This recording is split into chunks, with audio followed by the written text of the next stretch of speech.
Hey guys, I'm Mike, and this is the PlayStation Classic. When this thing first came out, 99 bucks was a little bit too steep for me. The games were just not there. From what I read online, there was an issue with Sony getting the license for a lot of these games. They could not. So unfortunately, there was a few filler games, and for 99 bucks, it was a little too steep, especially being that the SNES Classic and the NES Classic were 60 and 80 bucks.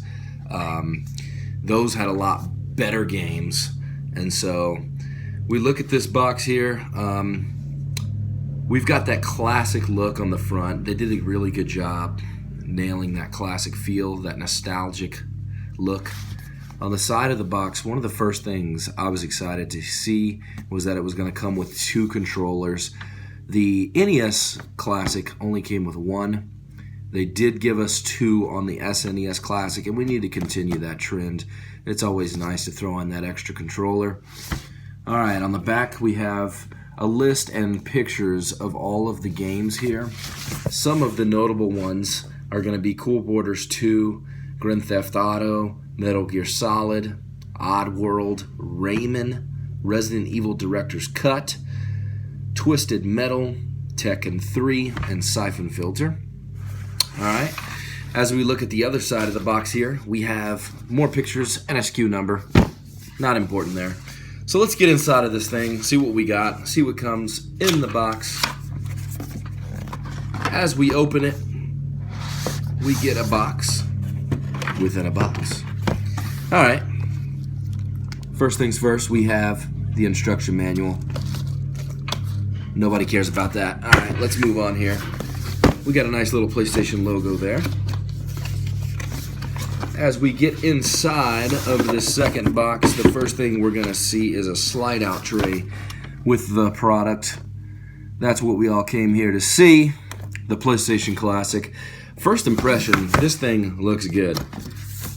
They're pretty spot on this console here. It actually has workable power, reset, and open buttons. The open does not open the tray, although that would be nice. It would probably break. We've got different ports for the controllers. Looks maybe to be a USB controller. We have HDMI on the back here and a looks to be USB mini or USB-C for your power. And the size of it is very similar to the SNES Classic. It's a little tall, but it's also a little skinnier. So, no big deal there. Still small and discreet. I like it. Alright, after you get underneath the console itself, the first thing we got here is an HDMI cable. That's a given today in the video game industry. Everybody's putting HDMI cables in their boxes, and it's good. This is your power, I'm going to assume. It looks to be USB to USB mini. No power brick, unfortunately, but if you have any laying around, I'm sure it'll be fine. It'll work. And this is the bread and butter to me. The best part of this classic PlayStation is this controller. I mean, that is spot on. If you look at it, you can't tell the difference.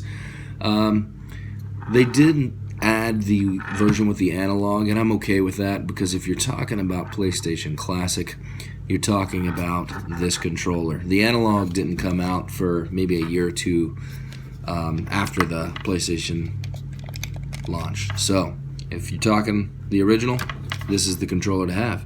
The buttons are very responsive, very clicky, good quality here, nothing to worry about. And again, the best part here, they've given you two controllers. You can't beat that. Looks good to me. Please like and subscribe. More videos to come.